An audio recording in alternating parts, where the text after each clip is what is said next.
భారతదేశంలో కర్ణాటక రాష్ట్రం అంటేనే దేవాలయాలకు, పర్యాటక ప్రదేశాలకు పెట్టింది పేరు.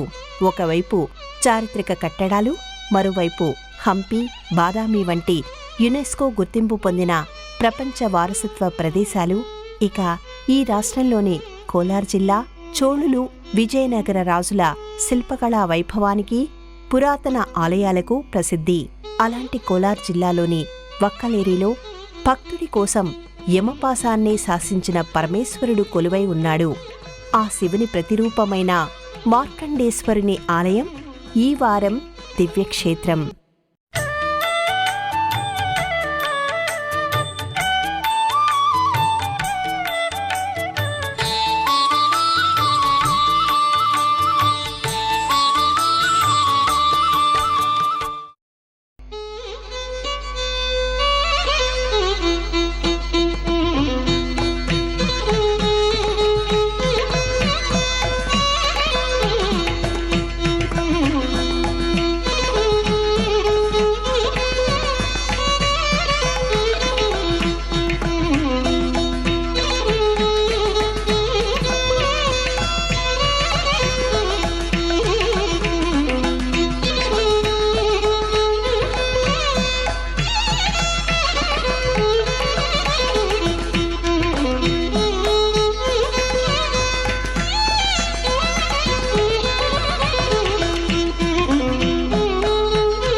దేవాలయాల భూమిగా పేరొందిన కర్ణాటక రాష్ట్రాన్ని పర్యాటక శాఖ ఒకే రాష్ట్రం అనేక ప్రపంచాలు పేరుతో అభివృద్ధి చేస్తుంది.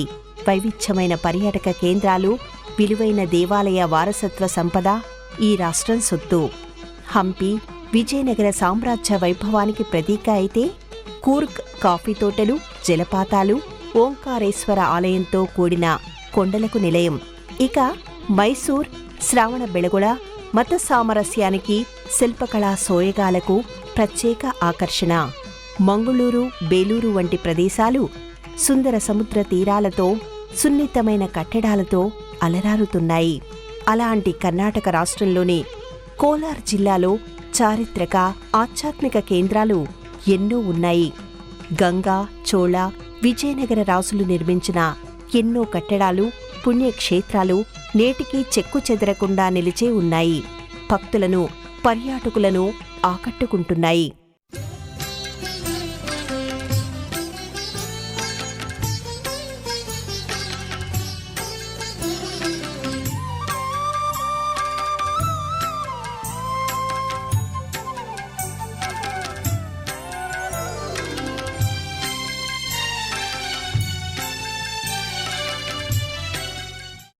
సుమారు 1000 సంవత్సరాల చరిత్ర కలిగిన పురాతన కోలారమ్మ దేవాలయం కోలార్ పట్టణానికే తలమాణికం.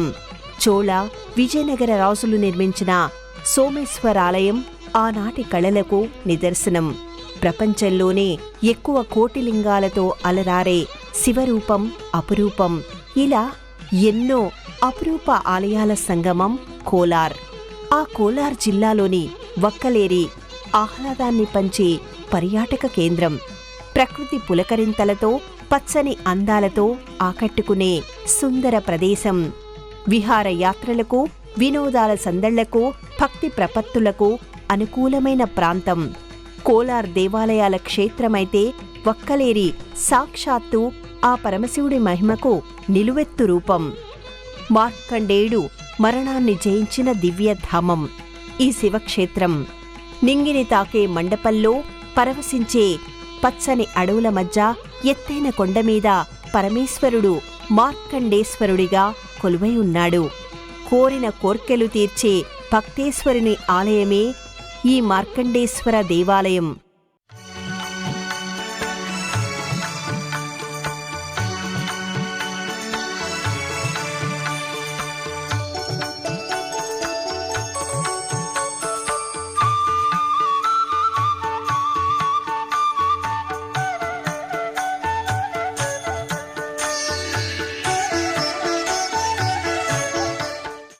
సుమారు 2000 సంవత్సరాలకు పైగా లిఖిత చరిత్ర కలిగిన కర్ణాటక రాష్ట్రాన్ని ఎన్నో రాజవంశాలు పరిపాలించాయి.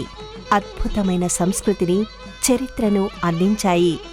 మౌర్యుల దగ్గర నుంచి శాతవాహనులు, కదంబులు, చాళుక్యులు, హొయసలులు, విజయనగర రాజులు, మైసూరు ఒడయార్లు కర్ణాటకను ప్రపంచ ప్రసిద్ధి చెందిన దేవాలయాలతో, కట్టడాలతో కళల కాణాచిగా తీర్చిదిద్దారు.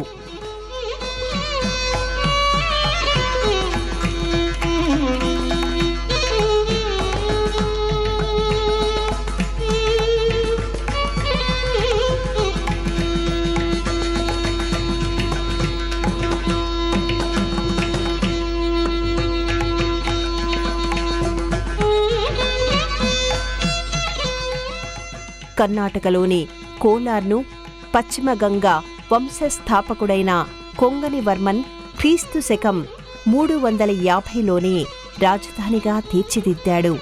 ఆ తర్వాత హొయసల రాజులు తమ రాజ్యంలో విలీనం చేసుకున్నారు. కోలార్ నగర వైభవాన్ని చూసి మంత్రముగ్ధులైన విజయనగర రాజులు, మైసూరు రాజులు తమ రాజ్యంలో భాగం చేసుకున్నారు. కోలార్ను ఏ రాజులు పరిపాలించినా ఆధ్యాత్మికత, పర్యాటక కేంద్రంగా అభివృద్ధి చేయడానికే కృషి చేశారు.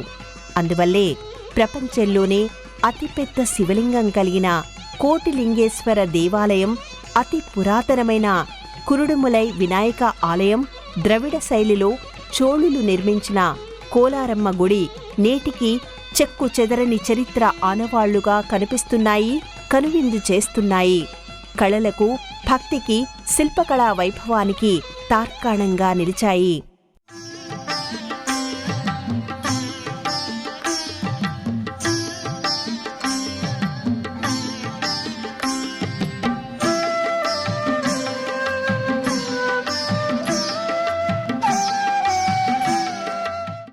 ఇక్కడి శతశృంగ పర్వత శ్రేణుల్లోని అంతరగంగా పర్వతారోహణ ప్రియులను, గుహల అన్వేషణ పరులను, సాహసయాత్రికుల ప్రేమికులను ఆకర్షిస్తుంది. అలాగే బసవనోటి నుంచి ప్రవహించే భూగర్భధార ప్రకృతి రహస్యాల జలనిధిగా ఆకట్టుకుంటుంది. ఈ కోలార్ జిల్లాలోని వక్కలేరి ప్రశాంతమైన ప్రకృతి వనరులతో నిండిన గ్రామం.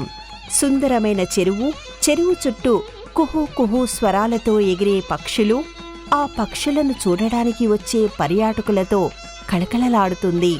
మార్కండేయ గుహలు పర్వతారోహణ చేసేవాళ్లను, సాహసాలు ఇష్టపడేవాళ్లను స్వాగతిస్తుంది. కొండపై మార్కండేశ్వరునిగా కొలువైన శివుని పురాతన ఆలయం ప్రకృతి వనాల మధ్య మృత్యుభయాన్ని పోగొడతానని పిలుస్తుంది. పురాణ నేపథ్యాన్ని, చారిత్రక వైభవాన్ని తనలో నిలుపుకొని నేటికి భక్తులను ఆకర్షిస్తుంది. మార్కండేయుడు శివలింగాన్ని ఆలింగనం చేసుకున్నట్లు మనల్ని ఆహ్వానిస్తుంది.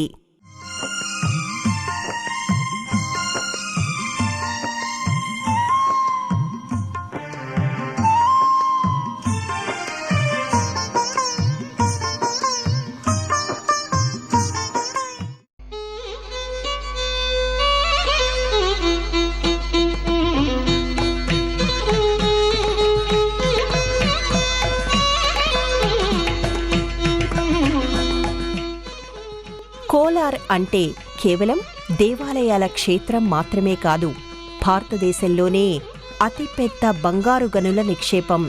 అందుకే ఆంగ్లేయులు దీనిని లిటిల్ ఇంగ్లాండ్ అనేవాళ్లు. ఒక్కలేరి ఆ బంగారాన్ని మించిన ఆ కైలాసనాథుడి దివ్యనిధి. భౌతికంగా ఆనందాన్నిచ్చే బంగారం కన్నా ముక్తిని ప్రసాదించే పుణ్యనిధి. చోళుల కాలంలో నిర్మించిన ఈ ఆలయం ప్రకృతి అందాల నడుమ ప్రశాంతమైన వాతావరణంతో ప్రకాశించే శివధామం.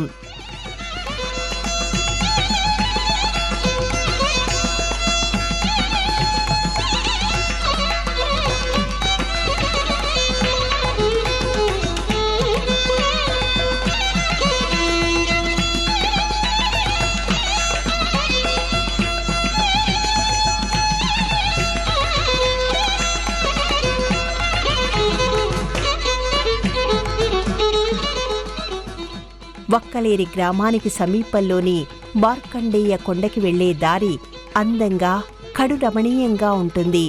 ఇరువైపులా పచ్చని చేలు, చెట్లు, పొలాలతో పర్యాటకులకు హాయినిస్తుంది. కొండకు దగ్గరయ్యే కొద్దీ గోపురం మనోహరంగా దర్శనమిస్తుంది. అలాగే శిల్పాలతో కూడిన తోరణం స్వాగతిస్తుంది. ఈ కొండ మీదకు చేరుకోవడానికి మెట్ల మార్గం, రోడ్డు మార్గం రెండూ ఉన్నాయి. మొక్కులు తీర్చేవాళ్లు మెట్లదారిలో, అందాల్ని తిలకించేవాళ్లు, వాహనాల మీద వెళ్లేవాళ్లు రోడ్డు మార్గంలో వెళ్తుంటారు. ఆలయ ప్రాంగణంలోకి అడుగుపెట్టాక చెట్లతో నిండిన విశాలమైన ప్రాంగణం మానసిక ప్రశాంతతను, భౌతిక సంతోషాన్ని ఇస్తుంది. చెట్లపై నుంచి వచ్చే స్వచ్ఛమైన గాలి, ఆ గాలిలో కలిసిపోయి వినిపించే పక్షుల కిలకిలా రావాలు హృదయాల్ని తాకుతుంటే ఆ లయకారుడి మహిమ అనిపిస్తుంది.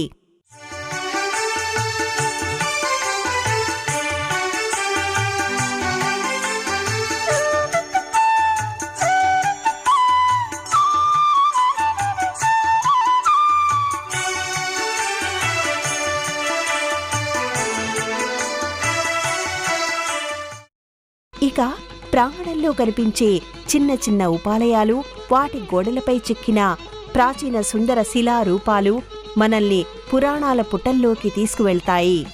ఈ ఉపాలయాల్లో దుర్గాదేవి, శ్రీనివాస పెరుమాళ్, వీరభద్రస్వామి, సప్తమాతృకలు, సుబ్రహ్మణ్య స్వామి దర్శనమిచ్చి ఆలయ ప్రాశస్త్యాన్ని గుర్తుచేస్తారు. ఆలయం చుట్టూ ఉన్న పెద్ద ప్రహరీ రక్షణ కవచంలా, ఆ మార్కండేయుణ్ణి రక్షించిన శివుడి అనుగ్రహంలా మనల్ని కాపాడుతుందా అనిపిస్తుంది.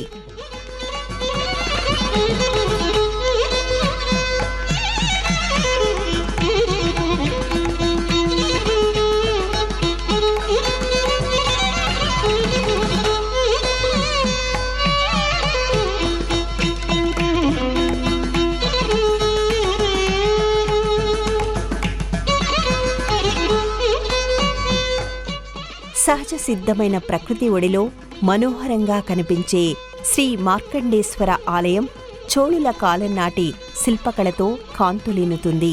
స్థానికులు మాత్రం ఈ ఆలయాన్ని చోళులు ఒక్క రాత్రిలో నిర్మించారని చెబుతుంటారు.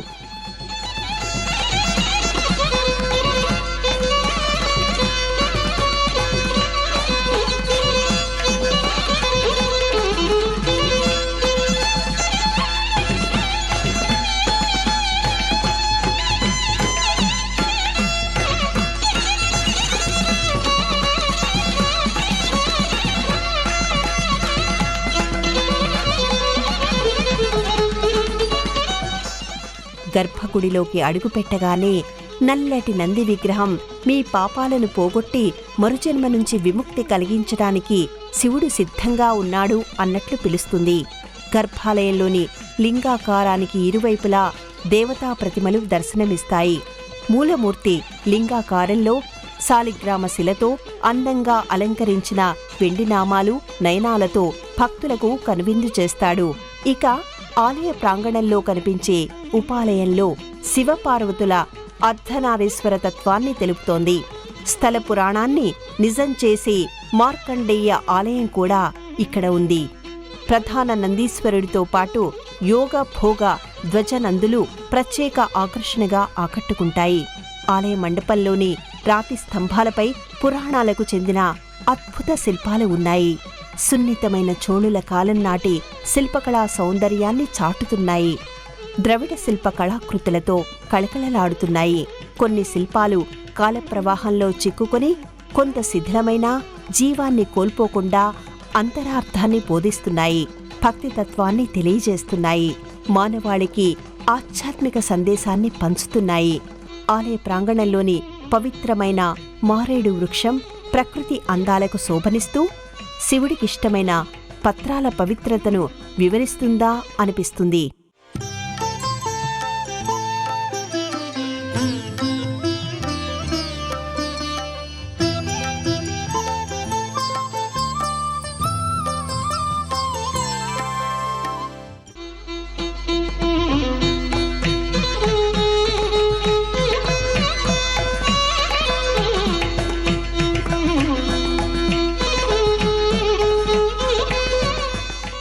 కర్ణాటక రాష్ట్రానికి ఆధ్యాత్మిక శోభను చేకూర్చే కోలార్ జిల్లా, ఆ జిల్లాలో సముద్ర మట్టానికి ఎత్తులో దట్టమైన చెట్లు, పచ్చని కొండల మధ్య అలరారుతుంది శ్రీ మార్కండేశ్వర ఆలయం. చుట్టుపక్కల ప్రకృతి దృశ్యాలతో, ఆకాశ వీక్షణలతో పర్యాటకులను ఆకర్షిస్తుంది. మార్కండేయుడికి ముక్తిని ప్రసాదించిన ఈ శైవక్షేత్రంలో అందుకు సంబంధించిన ఎన్నో ఆధారాలు నేటికీ ఉన్నాయని స్థానికులు చెప్తారు. మార్కండేయుడి విగ్రహాన్ని, తపస్సు చేసిన ప్రదేశాన్ని, శివుడి రూపాన్ని, యమపాశాన్ని చూపిస్తారు. ఈ ఆలయ గర్భగుడి ప్రవేశద్వారం దగ్గర ఇప్పటికీ ఇంకిపోని స్వచ్ఛమైన నీటి బావి ఉంది. దీనిని నిత్య పుష్కరిణిగా భావించి ఇందులోని నీటిని పవిత్ర జలంగా భక్తులు భావిస్తారు. ఈ బావి లోపల నల్లటి చారల గుర్తు కనిపిస్తుంది. పురాణ ఇతివృత్తం ప్రకారం యముడు మార్కండేయుడిపై విసిరిన యమపాశపు ముద్ర ఇదేనని చెబుతారు. ఇది గర్భాలయంలోని శివలింగం వరకు విస్తరించి ఉంది.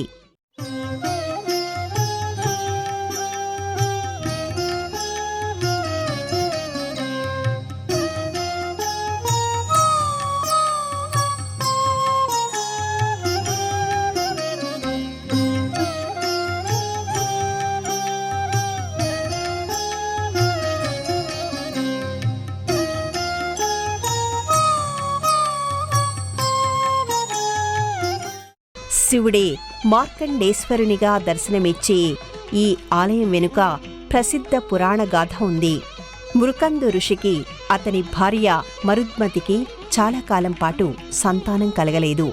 దాంతో వాళ్లు శివుని పూజించారు. వారి పూజలకు మెచ్చి శివుడు ప్రత్యక్షమై 16 సంవత్సరాలు జీవించే ప్రతిభావంతుడైన కుమారుడు కావాలా, 100 ఏళ్లు జీవించే తెలివితేటలు లేని కొడుకు కావాలా అని అడిగాడు.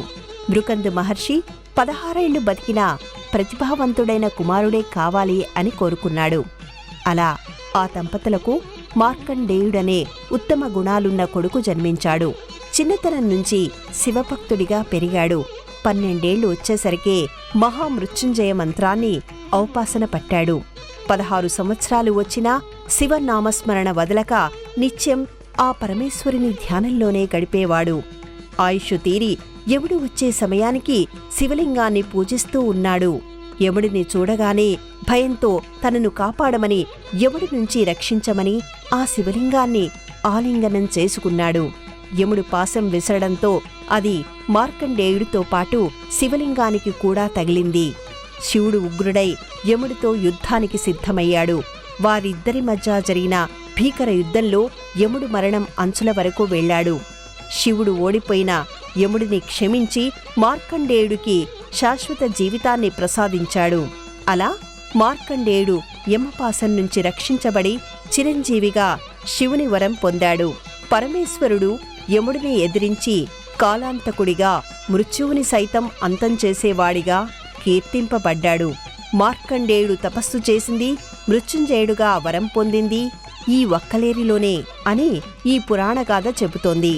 ఈ కథకు తగ్గట్టే ఇక్కడ తపస్సు చేసే మార్కండేయుడి విగ్రహం, శివలింగంపై మార్కండేయుడి వేలిముద్రలు దర్శనమిస్తాయి. శివలింగంపై యమపాశపు గుర్తులు కనిపిస్తాయి.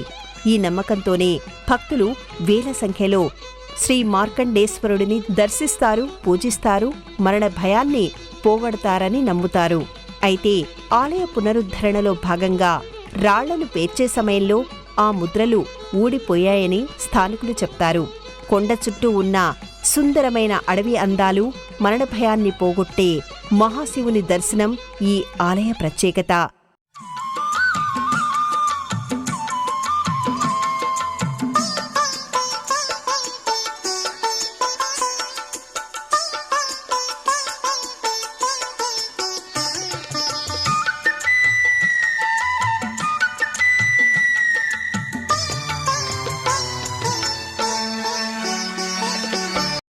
సందర్శకుల కోసం ఈ ఆలయ తలుపులు ఉదయం 7 గంటల నుంచి సాయంత్రం 6 గంటల వరకు తెరిచి ఉంటాయి. దేశంలోని అన్ని నగరాల నుంచి రైలు, రోడ్డు, వాయు మార్గాల ద్వారా బెంగళూరుకి వెళ్లవచ్చు. అక్కడి నుంచి 75 కిలోమీటర్ల దూరంలో ఉన్న ఈ ఆలయాన్ని కోలార్, ముల్లూర్ రహదారి మీదుగా స్థానిక వాహనాల్లో చేరుకోవచ్చు. అలాగే కోలార్, బంగారపేట రైల్వే స్టేషన్ల నుంచి పలు వాహనాలు అందుబాటులో ఉన్నాయి.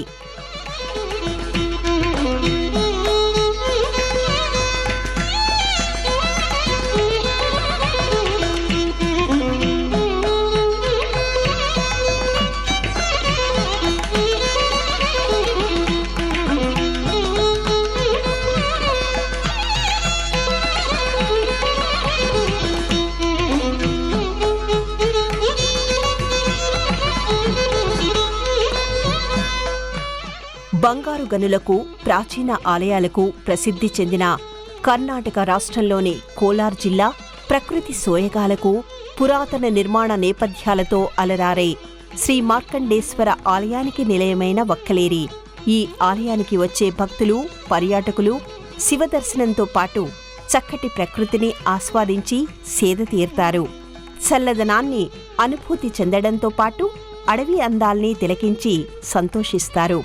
మార్కండేయ కొండపై నుంచి సుందర ప్రాంతాన్ని కళ్లతోనే కాదు మనసులోనూ నింపుకొని కలకాలం గుర్తుంచుకుంటారు.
ఈ కార్యక్రమాన్ని తిరిగి చూడాలనుకుంటే www.youtube.com/@ETV Life Spiritual లో చూడవచ్చు.